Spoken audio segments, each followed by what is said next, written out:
Hi hello how are you all of you good morning. ఇక పండగ వాతావరణం అయితే మొత్తానికి అయిపోయింది. ఇక పల్లెటూర్ల నుండి మళ్ళీ మా పట్టణాలకు వెళ్ళే వాళ్ళు కొంచెం జాగ్రత్తగా వెళ్ళండి. సిటీలో కానీ రోడ్లపైన కానీ రద్దీ మాత్రం ఎక్కువగా ఉంటుంది. బస్సులలో కూడా ముఖ్యంగా మహిళలు మాత్రం గమనించండి. మహిళలు మాత్రం ముఖ్యంగా బస్సులలో రద్దీగా ఏ సీట్లు చూసినా వాళ్ళకి సీట్లు కేటాయించినట్టుగా కొంచెం నెమ్మదిగా ఎక్కి ప్రయాణం అయితే చేయండి. సురక్షితంగా ప్రాంతాలకైతే చేరండి. ఇక మార్నింగ్ న్యూస్లోకి వెళ్దాం. మార్నింగ్ న్యూస్లోకి వెళ్తే మొత్తానికి కాంగ్రెస్లో ఎమ్మెల్సీ అభ్యర్థులుగా ప్రకటించడం జరిగింది. కాంగ్రెస్ పార్టీ మొత్తానికి ఫోన్ చేసి చెప్పిరట ఆ అభ్యర్థులకు. వాళ్ళు ఎవరంటే అద్దంకి బల్మూరి. వీళ్ళిద్దరిని ఎమ్మెల్సీగా నిలబెట్టడం అయితే జరిగింది. ఇక ఖరారు చేసిన అధిష్టానం ఇక నేడు అధికారికంగా ప్రకటించే అవకాశం ఉంది. వీళ్ళను మామూలుగా ఫోన్ చేసి చెప్పారు వీళ్ళిద్దరికీ టికెట్ ఇస్తున్నట్టుగా. కానీ ఇక అధికారికంగా ఈరోజు ప్రకటించబోతున్నారు. ఎవరెవరిని? అద్దంకిని, బల్మూరిని. ఇక ఎమ్మెల్యే కోట, ఎమ్మెల్సీ ఉప ఎన్నికల్లో పోటీ చేసే ఇద్దరు అభ్యర్థుల పేర్లను కాంగ్రెస్ అధిష్టానం ఖరారు చేసినట్లు తెలుస్తోంది. అద్దంకి దయాకర్, బల్మూరి వెంకట్లను ఎంపిక చేసినట్లు వ్యక్తిగతంగా వారికి పార్టీ పెద్దలు సమాచారం ఇచ్చారు. అయితే వారి పేర్లను ఇంకా అధికారికంగా ప్రకటించలేదు. ఇక బుధవారం ప్రకటించనున్నట్లు సమాచారం. ఇక నామినేషన్ల దాఖలు చేయడానికి గురువారం ఈ నెల 18 వరకు గడువు ఉంది. ఇక అద్దంకి దయాకర్తో పాటు PCC working president Mahesh Kumar గౌడ్కు కూడా అవకాశం ఇవ్వవచ్చని తొలుత ప్రచారం జరిగింది. కానీ బల్మూరి వెంకట్కు అవకాశం ఇవ్వాలని ఆ పార్టీ నిర్ణయించినట్లు తెలుస్తోంది. ఎమ్మెల్యే కోటాలో 2 ఎమ్మెల్సీ స్థానాల భర్తీకి విడివిడిగా నిర్వహించనున్న ఎన్నికల్లో కాంగ్రెస్ పార్టీకి సంఖ్యాబలం ఉన్నందువల్ల ఇక 2 స్థానాలను గెలిచేందుకు అవకాశం ఉంది. అద్దంకి దయాకర్ 2004-14 మధ్యకాలంలో తెలంగాణ ఉద్యమ సమయంలో విద్యార్థి జేఏసీ నాయకులుగా పనిచేశారు. మొత్తానికి కాంగ్రెస్ పార్టీలో అద్దంకిని, బల్మూరిని ఇద్దరినైతే నియమించారు. కాంగ్రెస్ పార్టీలో ఎమ్మెల్యేల సంఖ్య ఎక్కువనే ఉన్నది. వాళ్ళిద్దరు మాత్రం ఖచ్చితంగా గెలుస్తారు. ఆ ఓట్లు మాత్రం వాళ్ళకే పడతాయి. ఇక ఇది గుడ్డిగా ఆలోచించాల్సినటువంటి విషయం. ఇక అద్దంకి, బల్మూరి ఇద్దరు కూడా ఎమ్మెల్యే కోటాలో ఉన్నటువంటి ఎమ్మెల్సీలు తప్పకుండా వాళ్ళు గెలుస్తారు. ఇక పేర్లు అయితే ఇంకా ప్రకటించలేదు. అధిష్టానం నుండి ఫోన్ చేసి చెప్పిందంట. ఇవాళ అధికారికంగా ప్రకటించి ఇక వాళ్ళే ఎమ్మెల్సీగా పోటీ చేస్తారు. వాళ్ళు గెలుపు ఖాయమే. ఇక అది ఎందుకంటే ఆల్రెడీ అందులో వాళ్ళ సంఖ్య కూడా ఎక్కువనే ఉంది కాబట్టి గెలుస్తారు కాంగ్రెస్ ఎమ్మెల్యేల సంఖ్య. ఇక 2వ కేటగిరీలో తెలంగాణ. ఇక స్టార్టప్ ర్యాంకులో 2వ కేటగిరీలో తెలంగాణ ఉందంట. కేంద్ర వాణిజ్య శాఖ విడుదల చేసినటువంటి స్టేట్స్ స్టార్టప్ ర్యాంకింగ్ 2022 నివేదికలో తెలంగాణ 2వ కేటగిరీలో, ఆంధ్రప్రదేశ్లో 3వ కేటగిరీలో స్థానం పొందాయి. ఇక దేశవ్యాప్తంగా ఉన్నటువంటి రాష్ట్రాలు, కేంద్రపాలిత ప్రాంతాలను ఇక 1 కోటికి పైగా జనాభా ఉన్నవి, 1 కోటి లోపల జనాభా ఉన్నవిగా విభజించి కేంద్రం ఈ ర్యాంకులు ప్రకటించింది. ఇక మంగళవారం ఇక్కడ జరిగినటువంటి కార్యక్రమంలో కేంద్ర వాణిజ్య పరిశ్రమల శాఖ మంత్రి పీయూష్ గోయల్ అవార్డులు అందజేశారు. 7 సంస్కరణలను 25 యాక్షన్ పాయింట్లుగా ఇక విభజించి రాష్ట్రాలు, కేంద్రపాలిత ప్రాంతాల పనితీరును లెక్కించారు. ఇక ఇందులో 90 నుంచి 100 పర్సంటైల్ సాధించిన వాళ్ళే ఉన్నారని మనం ఇక్కడ వార్త చూసినాం. ఇక్కడ రేవంత్ రెడ్డి ఏం చేస్తున్నాడంటే హైదరాబాద్లో ప్రపంచ ఆర్థిక వేదిక కేంద్రమట. ప్రపంచ ఆర్థిక వేదిక అంటే ప్రపంచంలో ఆర్థికంగా ఉన్న వాళ్ళందరితోని వేదిక ఏర్పాటు చేసినటువంటి వైనం అన్నట్టు ఇది. హైదరాబాద్లో ప్రపంచ ఆర్థిక వేదిక కేంద్రం. ఇక ఫిబ్రవరి 28న బయో ఏషియా సదస్సులో ప్రారంభం. మొత్తానికి బయో ఏషియా సదస్సులో ప్రారంభం అంటూ వేదిక అధ్యక్షుడు బర్గే బ్రెండ్ ఇక సీఎం రేవంత్ రెడ్డి సంయుక్త ప్రకటన. ఇక ప్రజల జీవన ప్రమాణాల మెరుగుదలే లక్ష్యమని ముఖ్యమంత్రి వెల్లడి. ఇక ప్రపంచ ఆర్థిక వేదిక ఏది 28వ తారీఖున సదస్సు ఏర్పాటు చేయబోతున్నారు. ఫిబ్రవరి 28వ తారీఖున. ఇక అమెజాన్ వైస్ ప్రెసిడెంట్ మిషెల్ పున్కేతో సీఎం రేవంత్ రెడ్డి. చిత్రంలో పారిశ్రమల శాఖ ముఖ్య కార్యదర్శి ఇక జయేష్ రంజన్, మంత్రి శ్రీధర్ బాబు ఉన్నారు. ఇక స్విట్జర్లాండ్లోని దావోస్లో జరుగుతున్నటువంటి 54వ ప్రపంచ ఆర్థిక వేదిక సదస్సులో తెలంగాణకు అరుదైనటువంటి అవకాశం దక్కింది. ఈ వేదిక ఆధ్వర్యంలో centre for fourth industrial revolution C4IRను హైదరాబాద్లో ఏర్పాటు చేసేందుకు ఒప్పందం కుదిరింది. బయో ఏషియా 2024 సదస్సులో భాగంగా ఫిబ్రవరి 28న ఈ కేంద్రాన్ని ప్రారంభించనున్నారు. దావోస్లో ప్రపంచ ఆర్థిక వేదిక వార్షిక సదస్సులో మంగళవారం 16న వేదిక అధ్యక్షుడు బర్గే బ్రెండ్ ప్రతినిధి బృందంతో ముఖ్యమంత్రి రేవంత్ రెడ్డి బృందం చర్చలు జరిపింది. మొత్తానికి ప్రపంచ వేదిక ఆర్థిక వేదిక 28వ తారీఖున ఏర్పాటు చేయబోతుండ్రు. ఆ రోజు ఇది ప్రజా శ్రేయస్సు కోసం, ప్రజలకు ఉపాధి కల్పించడం కోసం, వాటి కోసమే అని చెప్తున్నటువంటి రేవంత్. ఇంకో విషయం చెప్పాలంటే ఖజానా నింపుకోవడానికి కూడా ప్రభుత్వం వాటికి కూడా ఏర్పాట్లు అనుకోవచ్చు మనము. దీంతో రెండు విధాలుగా కూడా పనిచేస్తుంది. ఒకటి ఏదైనా రాజకీయంలో ఒక పని తలపెడితే అది రెండు విధాలుగా పనిచేస్తుంది. ఒకటి వచ్చేసి పనులు రాష్ట్రానికి ఏవైనా నిధులు తీసుకొచ్చినా ఏదైనా పనులు చేసినా పనులు అయిపోతాయి. అట్లానే కాంట్రాక్టర్లు బతుకుతారు, రాజకీయవేత్తలు కూడా బతికేటువంటి పరిస్థితి, వాళ్ళకు కూడా కమిషన్లు అట్లా ఇట్లా పోతూనే ఉంటాయి ఇవి. 4 అటవీ అధికారుల సస్పెన్షన్. 2 పులుల మృత్యువాత నేపథ్యంలో వేటు, అధికారుల నిర్లక్ష్యమే ఘటనలకు కారణమని CF నివేదిక. మొత్తానికి 4 అటవీ అధికారులు సస్పెన్షన్లో ఉంచడం జరిగింది. అయోవాలో ట్రంప్ జయబేరి. రిపబ్లిక్ ప్రైమరీలో 51% ఓట్లు, పోటీ నుంచి వైదొలిగిన వివేక్ రామస్వామి మాజీ అధ్యక్షుడికి మద్దతిస్తామని వెల్లడి. తమ్మినేని వీరభద్రకి తీవ్ర అస్వస్థత ఉందంట. ఏం జరిగిందో ఆయనకి. పన్నుల్లో ప్రతి రూపాయి ప్రజా సంక్షేమానికి, పన్నులలో ప్రతి రూపాయి కూడా ప్రజా సంక్షేమానికి పెడతామని, ఉపయోగపడుతుందని మోదీ చెప్తున్నారు. లేపాక్షిలోని వీరభద్ర స్వామి ఆలయంలో ప్రధాని మోదీ మొత్తానికి దేవుడికి మొక్కుతున్నటువంటి విజువల్స్ మనం చూస్తున్నాం. GSTతో ఈ వ్యవస్థ సులభతరం. 10 ఏళ్లలో 25 కోట్ల మందికి పేదరికం నుంచి విముక్తి కలిగింది. నాసిన్ ప్రారంభోత్సవంలో ప్రధానమంత్రి నరేంద్ర మోదీ ప్రజల నుంచి పన్నుల రూపంలో వసూలు చేసినటువంటి ప్రతి రూపాయి తిరిగి వారి సంక్షేమానికి ఖర్చు చేయాలని ప్రధాన మంత్రి నరేంద్ర మోదీ సూచించారు.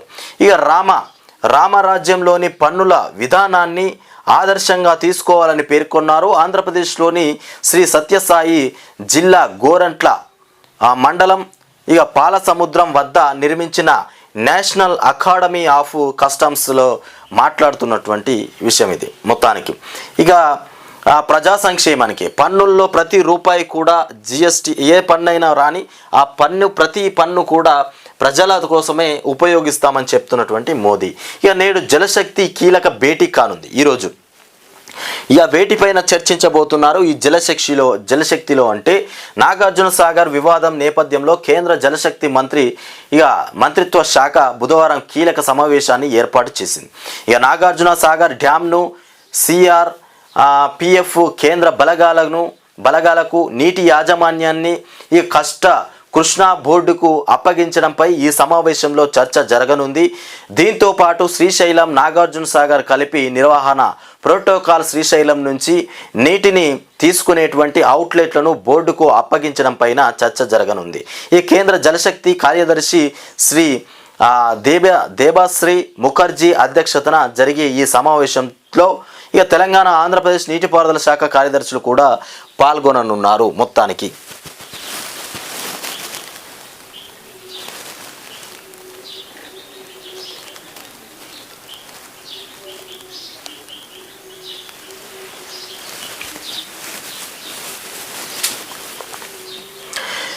విస్తృత ధర్మాసనానికి చూస్తున్నాం కదా. విస్తృత ధర్మాసనానికి చంద్రబాబు దాఖలు చేసిన క్యాష్ పిటిషన్పై భిన్న తీర్పులు ఇచ్చిన 2 సుప్రీంకోర్టు న్యాయమూర్తులు.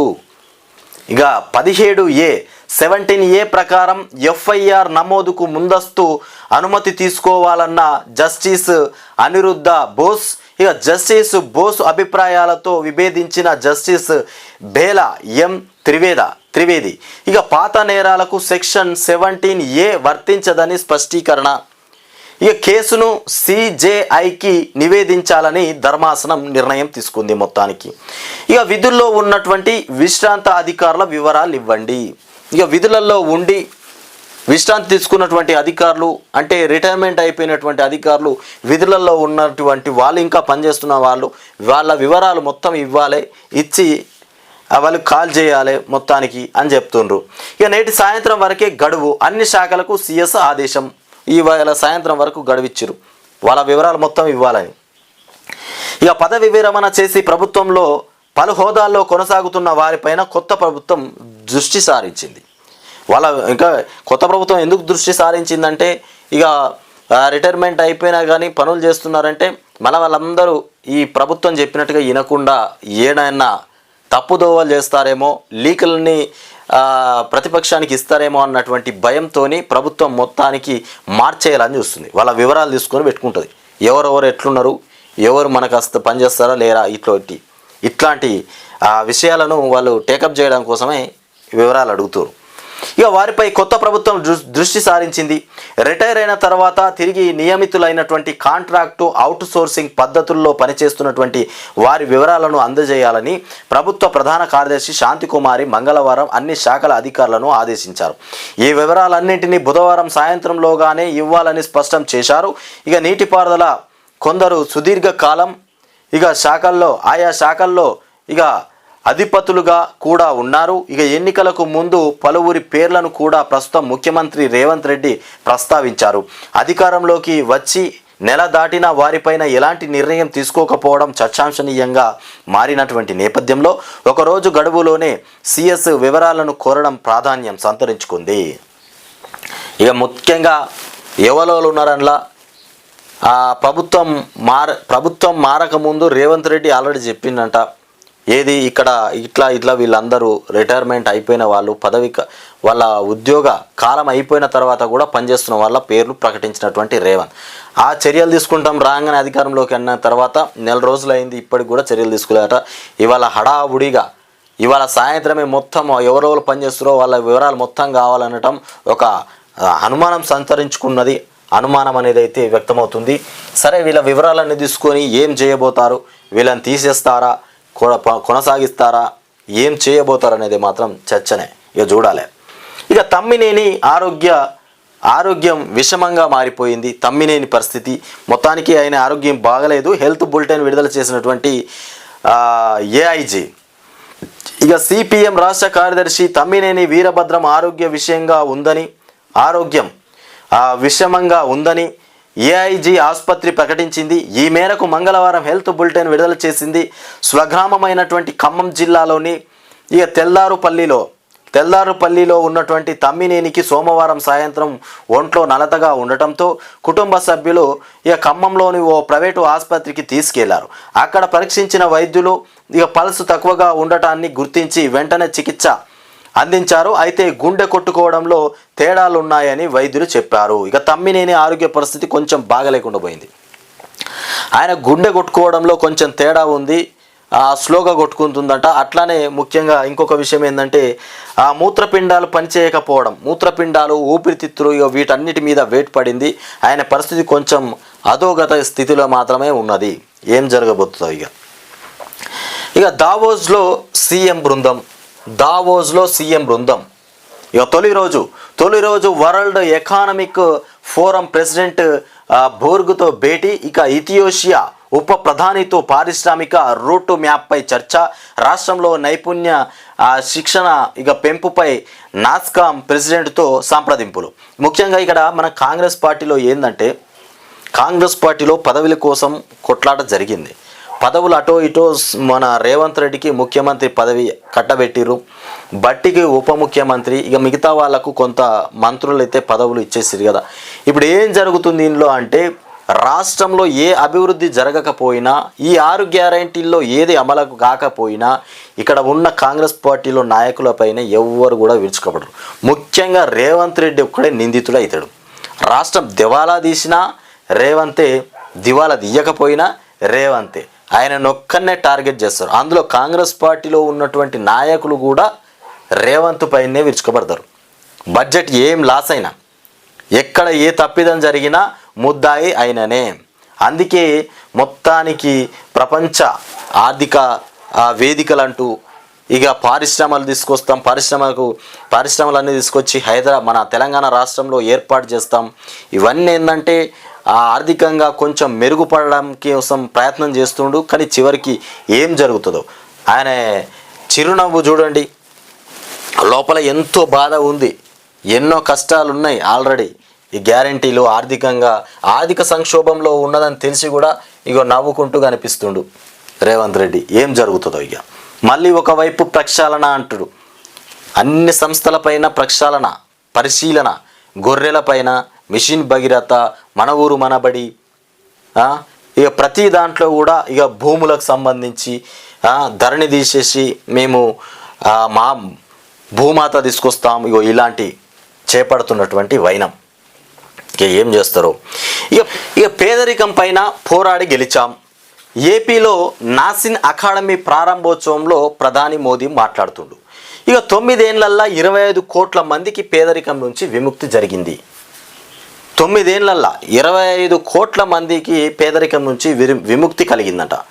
ఇక ముఖ్యంగా అందులో విద్య, వైద్యం, ఉపాధి రంగాలపైన భారీగా వ్యయం చేసినాం. ఇక నకిలీలను ఏరవేయడంతో ప్రతి పైసా నేరుగా అర్హులకు ప్రజల సొమ్మును తిరిగి వారికే అందిస్తున్నాం. ఇక రామరాజ్యం గురించి మహాత్ముడు తులసీదాస్ గొప్పగా వర్ణించారు. ఇక జటాయువు నేలకొరిగినటువంటి ఈ ప్రాంతాన్ని రామాలయ ప్రతిష్టాపనకు ముందు సందర్శించడం నా అదృష్టం. ఇక పుణ్యకాలంలో పురాతన ఆలయాల్లో ఆశీర్వాదాలు పొందుతున్నా. ఇక విజయనగర సామ్రాజ్య సుపరిపాలన ఇక మూలాలు ఈ ప్రాంతంలోనే అంటూ మనం ఇక్కడ వార్త అయితే చూస్తున్నాం. ఇక ప్రపంచ స్థాయికి నాసిన్ కీర్తి ఇక అనంతలో నెలకొల్పడం ఆనందదాయకం అంటూ సీఎం జగన్ వార్త ఇదొకటి. ఇక దావోస్ సంబంధించిన వార్త మనం ఇంతకుముందు చూసినాం. అయోధ్యలో సాంప్రదాయ క్రతువుల ఆరంభం. ఇక అయోధ్యకు సంబంధించి మొత్తానికి రామాలయం గర్భగుడికి ఏర్పాటు చేసినటువంటి ఆ ద్వారం. ఇక అయోధ్య అంటే ప్రపంచంలోనే ఒక అద్భుతమైనటువంటి పండగగా నెలకొల్పబోతున్నారు. మొత్తానికి దేశంలో ఈ అయోధ్య గురించి ఇక ముఖ్యంగా ఇక ఇతర దేశాల నుంచి కూడా ప్రతినిధులు కూడా ఒక 100 మంది ప్రతినిధులు కూడా ప్రత్యేకంగా ఈ అయోధ్యకు చేరుకుంటున్నటువంటి విషయం. ఇక చారిత్రక నగరం అయోధ్యలోని భవ్య రామ మందిరంలో రామ్లల్లా విగ్రహ ప్రతిష్టాపనకు ఇక సంబంధించినటువంటి సాంప్రదాయ క్రతువులు మంగళవారం లాంఛనంగా ప్రారంభమయ్యాయి. ప్రాణప్రతిష్ఠ దాకా ఇవి నిరంతరాయంగా కొనసాగుతాయని అయోధ్య తీర్థక్షేత్ర ట్రస్టు వెల్లడించింది. ఇక 5 లక్షలు వెల్లడించింది. ఇది అయోధ్యది. ఇక 5,500 చదరపు అడుగులలో ఇల్లు, 5 లక్షల రూపాయలట ఇల్లు కట్టుకోవడానికి. 500 చదరపు అడుగులలో ఉన్న వాళ్ళకు 5 లక్షలు ఇచ్చేసి ఇల్లు కట్టిస్తామని కాంగ్రెస్ పార్టీ ఏది ఇందిరమ్మ పథకం కింద ఇల్లు కట్టియడానికి ఏర్పాటు చేయబోతుందట. ఇది మరి ఈ 5 లక్షల ఇల్లు కట్టిస్తామంటారు కానీ దానికి ఎన్ని కండిషన్స్ పెడతారు, అసలు ఎవరికి ఏమి ఉండాలి, ఎవరికి ఏమి ఉండొద్దు, ఏముంటే కట్టిస్తాం, ఇల్లు ఉండొద్దా, జాగు ఉండొద్దా, బర్రె గొర్రె ఇట్లాంటివి ఉండాలన్నా ఉండొద్దా, వీటన్నింటిపైన కొన్ని చెప్పేటువంటి అవకాశాలు అయితే ఉన్నాయి. ఏ విధంగా కట్టిస్తారని అయితే చూడాలి. ఇక ఆ మొత్తంలో 450 చదరపు అడుగుల నుంచి 500 చదరపు అడుగుల్లో ఇంటి నిర్మాణానికి వీలుందని భావిస్తున్నటువంటి ప్రభుత్వం. ఇక అందుకు చుట్టూ వదలాల్సినటువంటి ఖాళీ స్థలంతో కలిపి 70 గజాలు కావాలి. అప్పుడు 5 లక్షల మొత్తం పూర్తిగా ఖర్చయ్యే అవకాశం ఉంది. మరి తక్కువ స్థలం ఉన్న పేదల సంగతి ఏంటి అని అడిగారు. రాష్ట్రంలో 60 గజాల కంటే తక్కువగా స్థలం ఉన్నటువంటి పేదలే ఎక్కువ ఉంటారని అంచనా. ఇక తక్కువ స్థలంలో ఇంటి నిర్మాణానికి 5 లక్షల కంటే తక్కువ ఖర్చు అవుతుందని అంచనా. అప్పుడు ఇక మిగిలే మొత్తాన్ని ఏం చేస్తారు? ఇక దుర్వినియోగం ఖాతాలోకి వెళ్ళే ఛాన్స్ ఉందని అధికారుల్లో అనుమానాలు. ప్రభుత్వం నుంచి స్పష్టత ఇక లేకపోవడంతో ముందుకు సాగని పథకం. ఈ 60 గజాలు ఇగో ఇది పథకమే ఆగిపోయిందట. 60 గజాలలో లోపున్నోళ్లకు ఎట్లా అందిస్తారు? 500 గజాలు ఉన్నోళ్లకు ఇల్లు వాళ్ళకు ఇల్లు కట్టేయడానికి రెడీ అయిపోయినరు. 450 చదరపు గజాలు అడుగులు, 500 చదరపు అడుగులు ఇట్లా ఉన్నోళ్ళకైతే ఇల్లు కట్టేయడానికి రెడీ అయిపోయారు. మరి 600 గజాలు కంటే తక్కువ ఉన్నోళ్ళు, 600 గజాల కంటే తక్కువ ఉన్నోళ్ళు కూడా ఉన్నారు కదా, వాళ్ళ పరిస్థితి ఏందని అడిగితే వాళ్ళకు కేటాయించిన డబ్బులు వాళ్ళకు ఇల్లు కట్టుకోవడానికి తక్కువ సరిపోతాయి. ఇచ్చినటువంటి బడ్జెట్లో ఈ 5 లక్షలల్లో వాళ్ళకి కేటాయించిన 5 లక్షలల్లో తక్కువనే ఇల్లు అయిపోతుంది. ఇది 60 గజాల లోపు ఉన్న వాళ్ళకు. మరి మిగతా పైసలన్నీ ఎక్కడికి వెళ్తాయి? అధికారుల చేతులకు వెళ్తాయా? ఇగో ఇలాంటి మాటలలో సస్పెన్షన్ ఎదురైపోయిందట. మొత్తానికి ఈ పథకమే ఆగిపోయిందట. ఇప్పుడు పథకమే ఆగిపోయింది. ఈ కొలిక్కి రాని విషయం ఏదో రకంగా ఆగిపోయింది. ఇంకేం చేస్తారు? ఇక మళ్ళీ వెయిట్ చేయాలి ఇక ప్రజలు. ఇక నేత రాత మారేదెలా? 6 ఏళ్లుగా ఎన్నికల ఊసే లేదు. ఇక పర్సన్ ఇన్ఛార్జ్లతోనే కొనసాగింపు. ఇక చేనేత సహకార సంఘాలకు ఎప్పుడో ముగిసినటువంటి పదవి కాలం. ఇది సిరిపురం యాదాద్రి. 6 ఏళ్లుగా చేనేత సహకార సంఘాల ఎన్నికల ఊసే లేదు.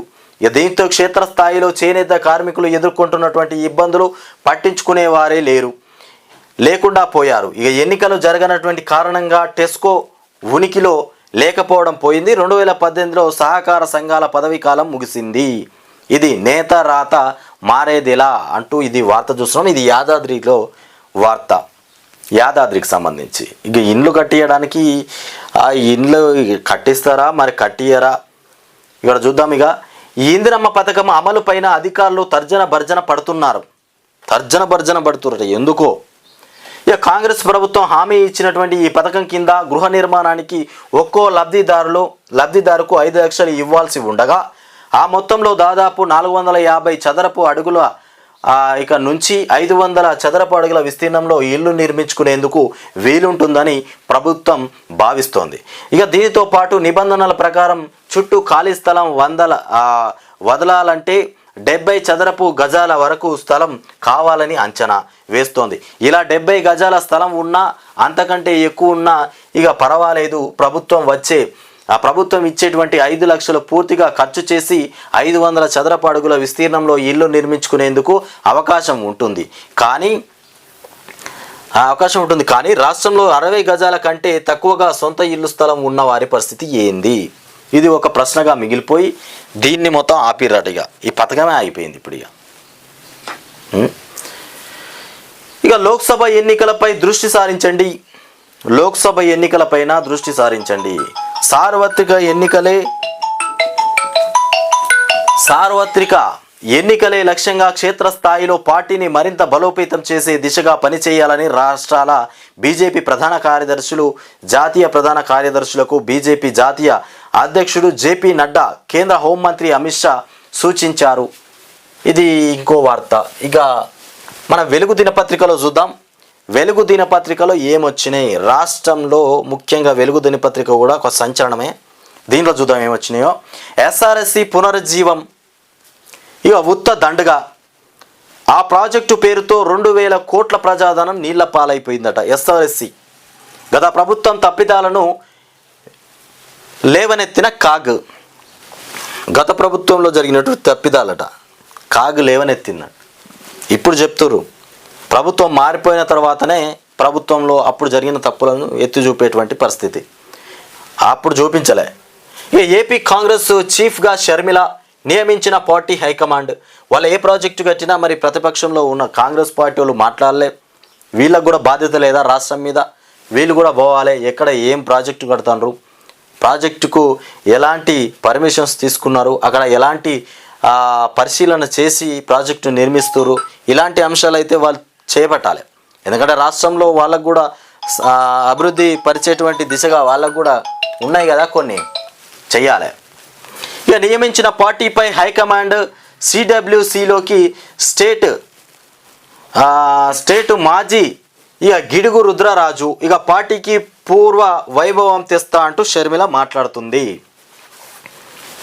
ఇక దేశంలో పేదరికం తగ్గుతున్నది, రామరాజ్యం తరహాలోనే పన్నుల వ్యవస్థను తెచ్చాం ఇక ప్రధాని మోదీ చెప్తున్నారు. ఢిల్లీ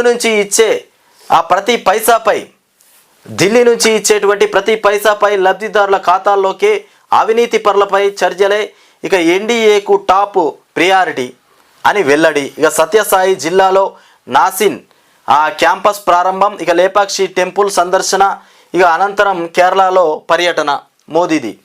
ఇక విచారణకు రాలేను, ఈడీ నోటీసులకు ఎమ్మెల్సీ కవిత రిప్లై ఇచ్చేసింది. విచారణకు నేను రాను అని రిప్లై ఇచ్చేసినటువంటి కవిత. ఏసీబీ చేతికి గొర్రెల స్కామ్, ఇక పశుసంవర్ధక శాఖ అడ్డంగా గోల్మాల్. ఇక కాంట్రాక్టుతో కుమ్మక్కైన ఆఫీసర్లు ఏపీలో గొర్రె పిల్లలు కొని రైతులకు డబ్బు చెల్లించలే, బినామీ కౌంటర్లలోకి 2.10 కోట్ల తరలింపు. ఇక గచ్చిబౌలి పోలీసులకు 18 మంది బాధితుల ఫిర్యాదు. ఇక ఫైల్స్ మాయం చేసేందుకు యత్నించిన ఓఎస్డీ కళ్యాణ్, 2 కేసులను దర్యాప్తు చేస్తున్న ఏసీబీ. మొత్తానికి గొర్రెల పైన ఒక స్కామ్ జరిగింది, గొర్రెల పంపిణీ పైన. ఇక RRR భూసేకరణ పూర్తి చేయాలి అంటూ ఉత్తర దిక్కు పనులకు వెంటనే టెండర్లు పిలవాలి, ఆఫీసర్లకు సీఎం రేవంత్ రెడ్డి ఆదేశాలు. దక్షిణం భాగాన్ని నేషనల్ హైవేగా ప్రకటించాలని కేంద్ర మంత్రికి విజ్ఞప్తి చేసినటువంటి రేవంత్ రెడ్డి.